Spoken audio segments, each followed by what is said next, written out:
Live from Washington, D.C., Sekulow Live. Phone lines are open for your questions right now.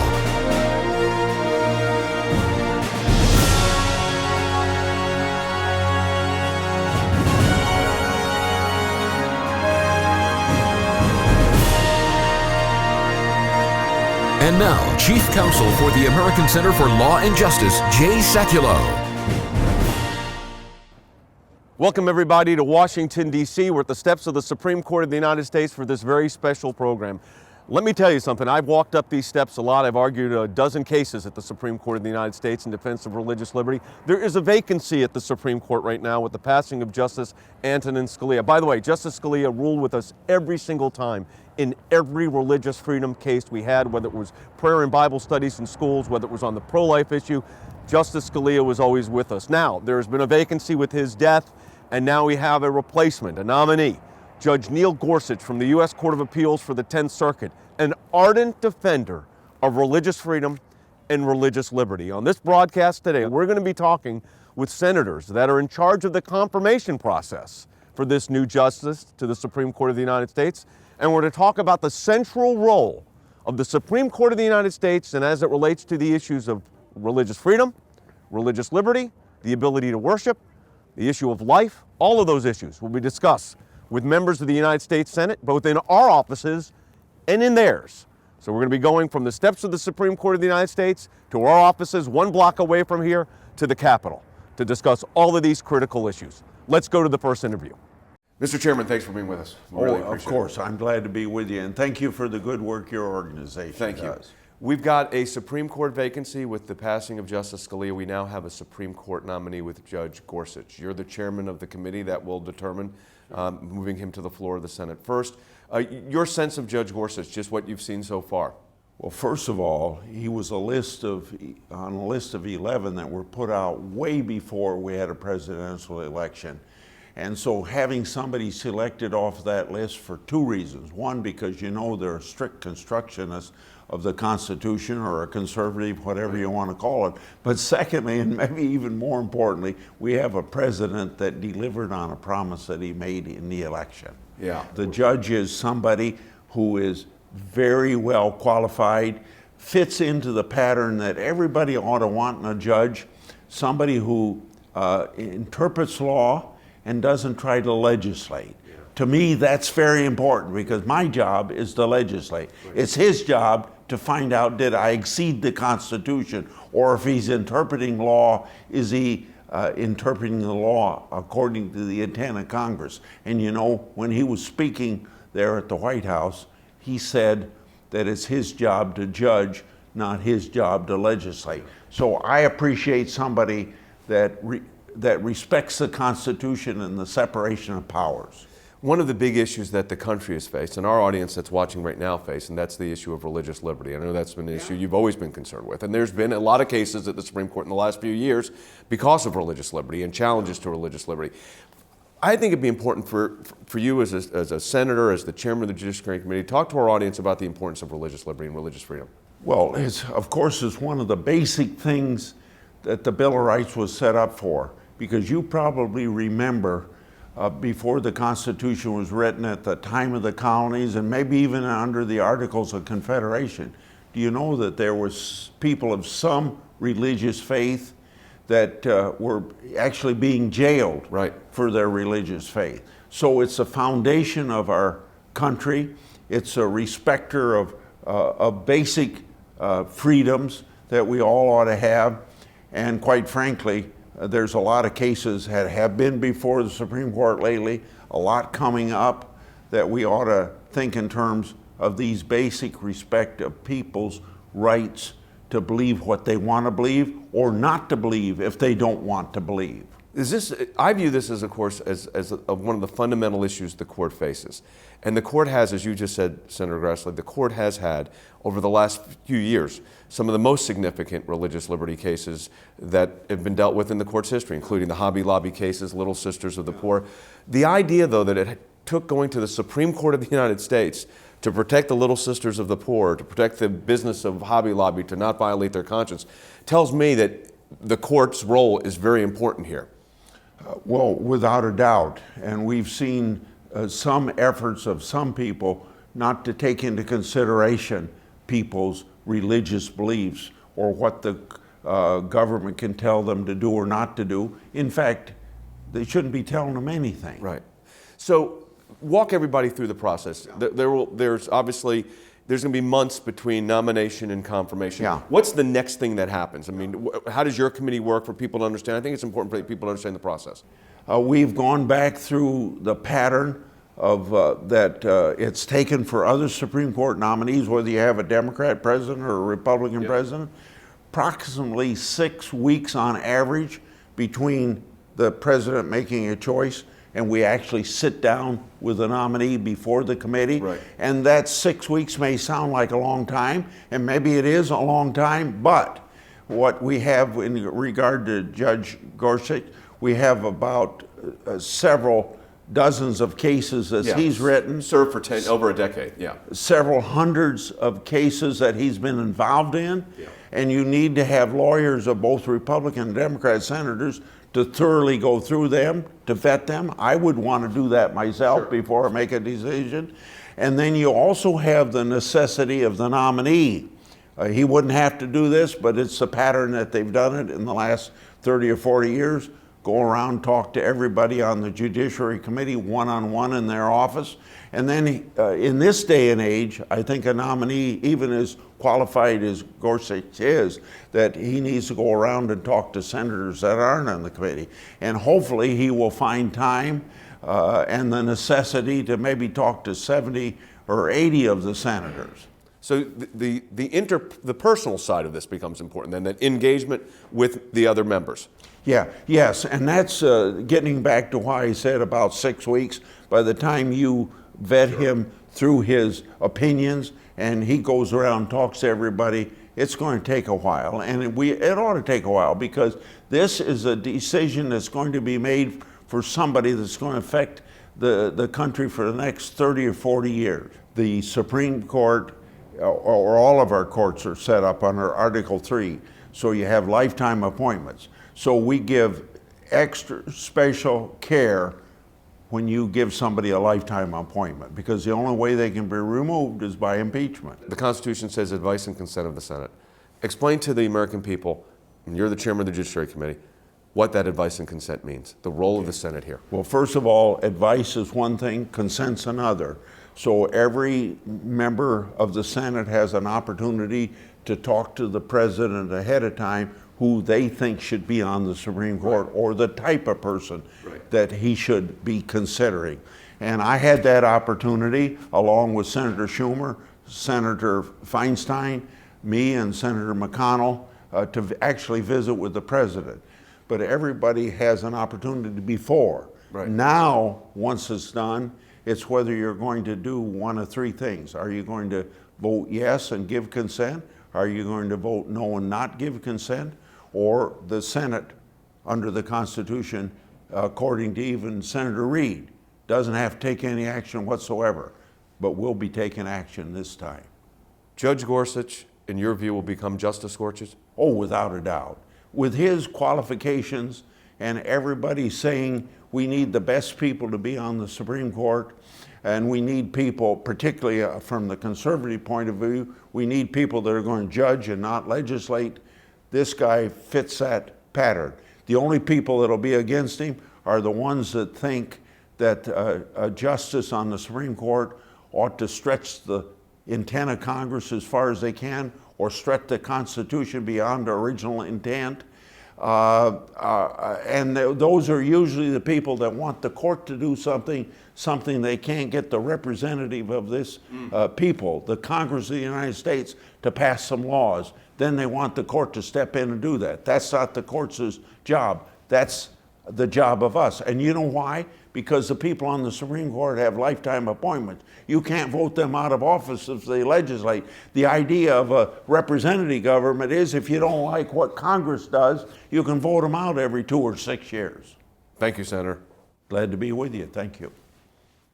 As we fight for the confirmation of Judge Gorsuch to the Supreme Court of the United States, groups on the left are mobilized, trying to oppose him because of his pro-life convictions, because of his defense of religious liberty and religious freedom. We need your help. We've got a petition up, hundreds of thousands have signed, but we're going to have to reach even higher. Go to aclj.org. That's aclj.org, or call us at 1-877-989-2255. It's aclj.org, or 1-877-989-2255 to add your name to a petition defending the appointment of Judge Neil Gorsuch.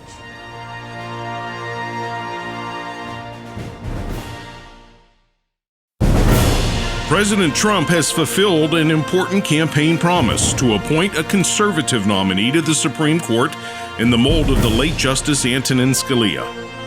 President Trump has kept his promise by naming Judge Neil Gorsuch of the U.S. Court of Appeals for the 10th Circuit to replace Justice Scalia.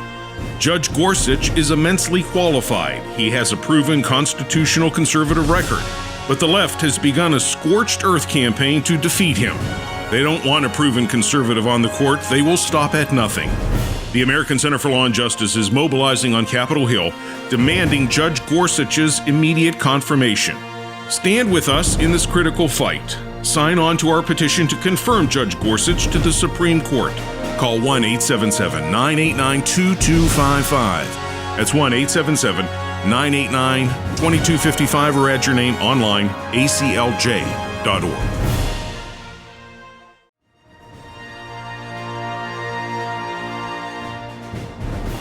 Senator, we've got a Supreme Court pick, Judge Neil Gorsuch. I appeared before Judge Gorsuch at the 10th Circuit on a Ten Commandments case, actually out of Utah, that ended up at the Supreme Court. He joined an opinion with Justice Judge McConnell, ended up being the basis upon which the Supreme Court unanimously agreed to allow the Ten Commandments monument to stay in Pleasant Grove, Utah. A lot of people right now, they're hearing the announcement, they're excited about this, but there's also the left making a lot of noise on this. But I want to talk about an issue with Judge Gorsuch and the whole nomination process I know is important to you, and that is religious liberty. The Supreme Court in the Hobby Lobby case made the right decision, but the fact that we had to go through this process to get there. How important for religious freedom and religious liberty and sharing of faith and practicing one faith is this moment in history at the Supreme Court in your view? The importance of it can't be overstated. The fact that, as you point out, it had to go all the way to the Supreme Court of the United States in order to affirm what should have been a relatively straightforward principle is telling of why we need someone like Judge Gorsuch, of Judge Gorsuch's caliber on the Supreme Court. It will help clarify the law and help embolden those of us who understand what religious freedom is, knowing that our rights will be protected. So there's been this sense of assault. I mean, I've handled a lot of these cases over the years. We had 5 cases attached to the Hobby Lobby case. There was a lot riding on that. You've got a replacement. This is the replacement for Justice Scalia, a lion in the law, as he was rightly called, and someone I've appeared before for 3 decades.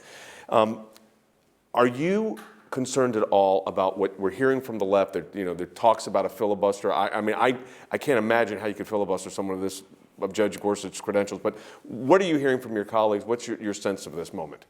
A lot of people are concerned, understandably, about how it's going to go, concerned on our side of the aisle, worried and not certain of what the Democrats are going to do. But I'm not worried. Okay. I'm focused intently on this. I'm determined to win. But I'm not worried because I'm convinced we're going to win. Okay. We're going to get him confirmed. I've been asked a lot recently, aren't Republicans trying to do just the conservative version of the same thing conservatives criticize liberals for doing? No, it's a completely different thing. We don't believe, as judicial conservatives, that the courts ought to be establishing policy. Policy is to be decided by the political branches, by the interplay between the legislative and executive branches. The judiciary is there to do one job, and that's to interpret the law where the law comes into conflict between 2 or more parties.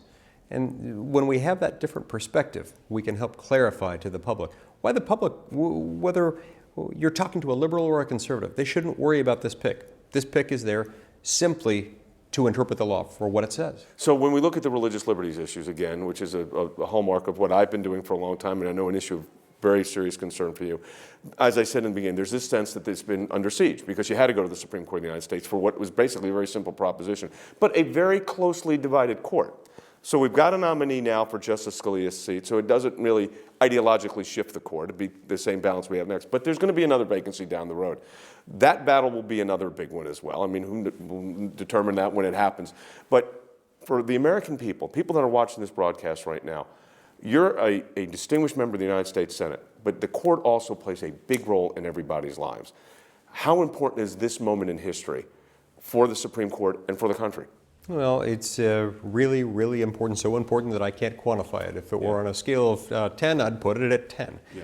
And the reason is that the court has started to play such a big role in people's lives, and for reasons that are not the right ones. It started to play such a big role because the court has been engaging in policy-making activities for several decades now.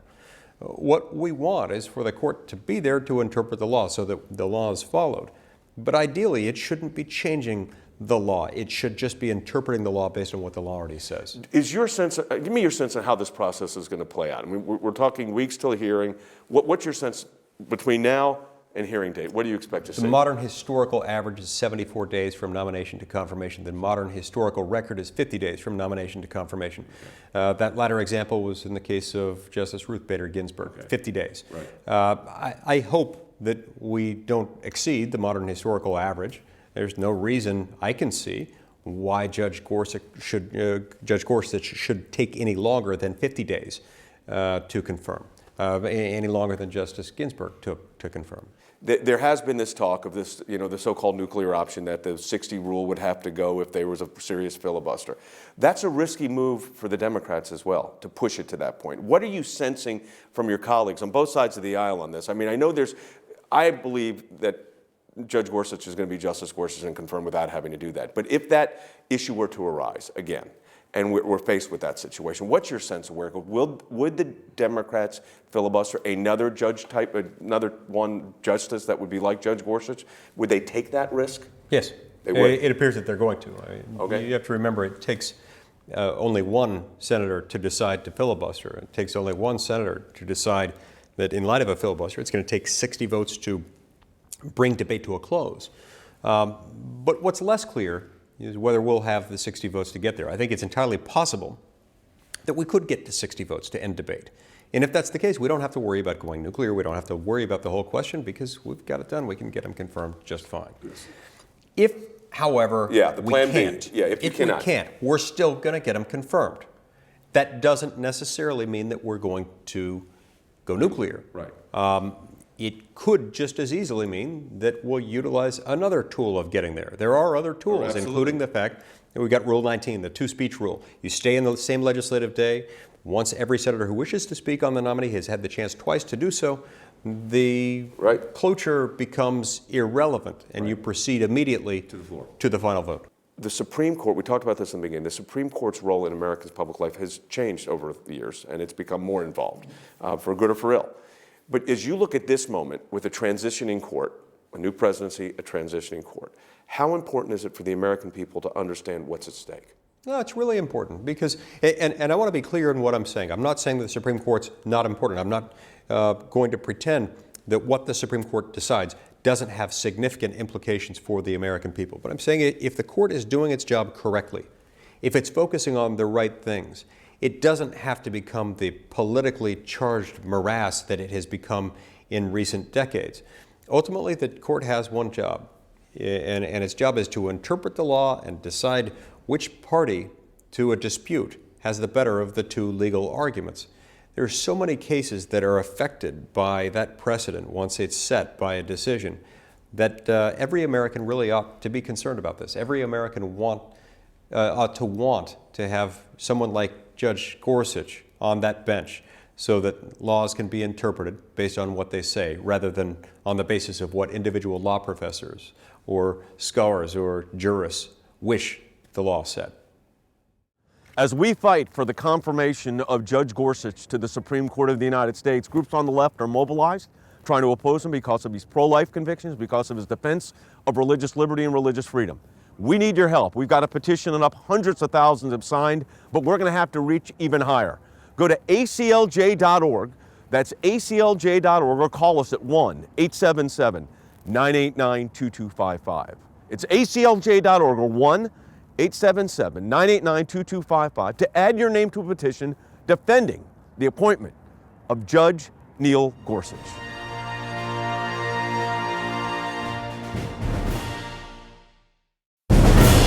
President Trump has fulfilled an important campaign promise to appoint a conservative nominee to the Supreme Court in the mold of the late Justice Antonin Scalia. President Trump has kept his promise by naming Judge Neil Gorsuch of the U.S. Court of Appeals for the 10th Circuit to replace Justice Scalia. Judge Gorsuch is immensely qualified. He has a proven constitutional conservative record, but the left has begun a scorched earth campaign to defeat him.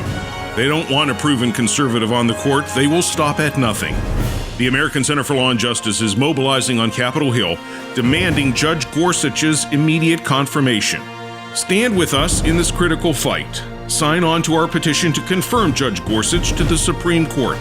Call 1-877-989-2255.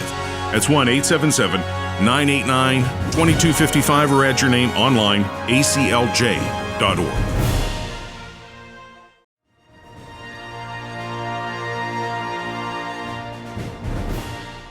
Senator, thanks for being with us. We really appreciate it. It's great to be with you. We have a Supreme Court vacancy. We now have a Supreme Court nomination with Judge Gorsuch, someone that I've actually appeared before. Let me ask you this. First of all, the importance for the American people, and especially for the faith community, as to this particular season that we're in, this part of our history, the Supreme Court, and how kind of the real tie into religious liberty here. Well, I think it's so critically important to get back to what the Constitution says rather than what judges think maybe it should say. And, you know, both Justice Scalia and I heard Judge Gorsuch the other night saying a really good judge should never be totally happy with every decision because their job is not to advance their view, but their job is to determine what the law says and what the Constitution says, not what you think it should say.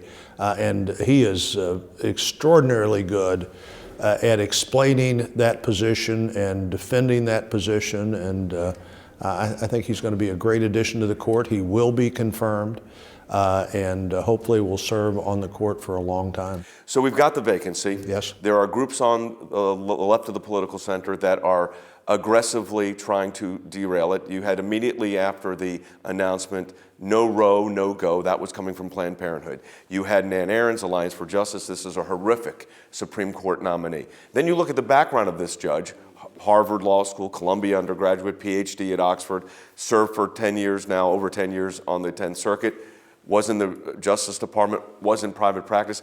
He kind of has I would say, the best qualifications we've seen perhaps in our lifetime, or certainly one of them. But there are groups that are pushing this politically. So I want to get in saying, you're the rules chairman. You understand this better than anybody. In the history of the country, really only on one or two occasions was a judge ever involved with filibuster at any level. Yep. At any level. It was Miguel Estrada is really the first time in history, with a couple of exceptions that sort of proved the rule. Prior to that, where there was a unique effort by President Johnson to take an associate judge, Abe Fortas, and elevate him to chief judge in the last few months of the administration. That's one of only, matter of fact, you'd be hard pressed to come up with a second example even of this. And I think Democrats would be ill-advised to not let an up or down vote occur on this judge. If they do, you know, we already have every other judge and every cabinet member confirmed now with a 51 vote, and we'll see what happens. The other great opportunity, of course, for the president is about 100, and I think there are 104 judicial vacancies right now below the Supreme Court, that for a long time we have the potential here to have a generational impact on the court that is rarely available to a new president. Let's talk about that, because the fact is that we do have a very deep bench today from the Court of Appeals up looking at Supreme Court justices, potential nominees, because we had 8 years of President Bush putting in conservatives. Now, President Obama's team's also had 8 years, so they've got their group. But let's talk about, instead of just the Supreme Court, which most cases do not go to, most cases are resolved at the Court of Appeals level. What about the judiciary? What about the future of the judiciary? You said something very, very important, and I want our audience to really understand this. This is a generational opportunity here. Explain that. Well, this is a job for life. This is a job for life. And, you know, think about Judge Gorsuch as a good example. He's 49. He'd been on the circuit court, which is the highest appeal court below the Supreme Court in the country, for a decade. That means President Bush found a 39-year-old that could get ready in that job for the next job. And before I go back to the general election, let me say one thing about just that great list that President Trump provided to the country when he was running for president. You know, Judge Gorsuch is a great judge, but there was a great bench of judges to choose from. I think you have to assume there'll be at least one, if not more than one, other appointments in the next 4 years, and that person is going to be well qualified too. Judge Gorsuch is great. I'm pleased to be for him.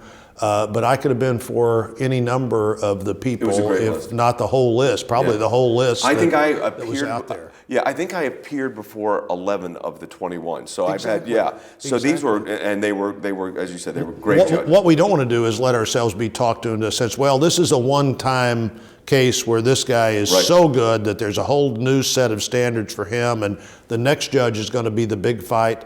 Every judge is going to be a big fight because, as you pointed out, these judges serve for life. And frankly, young, conservative, healthy judges who you have a sense that really will want to do this for 30 years, a long time, is the great opportunity here. And I think one of the goals of this 2-year session of the Congress should be to clean that list, to clear that list of 100 plus vacancies, plus any others that occur. And at the end of this Congress, I think one of our great examples of success, which the Senate can do with 51 votes and the House also, with the House not involved, is to put judges on these benches that will be making decisions for a long time. As we fight for the confirmation of Judge Gorsuch to the Supreme Court of the United States, groups on the left are mobilized, trying to oppose him because of his pro-life convictions, because of his defense of religious liberty and religious freedom.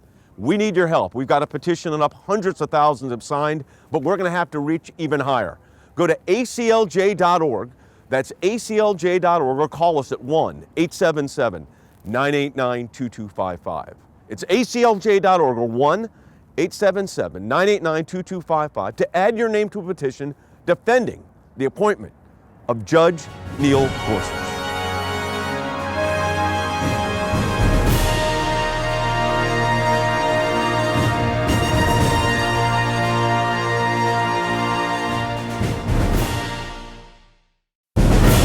President Trump has fulfilled an important campaign promise to appoint a conservative nominee to the Supreme Court in the mold of the late Justice Antonin Scalia. President Trump has kept his promise by naming Judge Neil Gorsuch of the U.S. Court of Appeals for the 10th Circuit to replace Justice Scalia. Judge Gorsuch is immensely qualified. He has a proven constitutional conservative record, but the left has begun a scorched earth campaign to defeat him. They don't want a proven conservative on the court. They will stop at nothing. The American Center for Law and Justice is mobilizing on Capitol Hill, demanding Judge Gorsuch's immediate confirmation. Stand with us in this critical fight. Sign on to our petition to confirm Judge Gorsuch to the Supreme Court. Call 1-877-989-2255. That's 1-877-989-2255, or add your name online, aclj.org.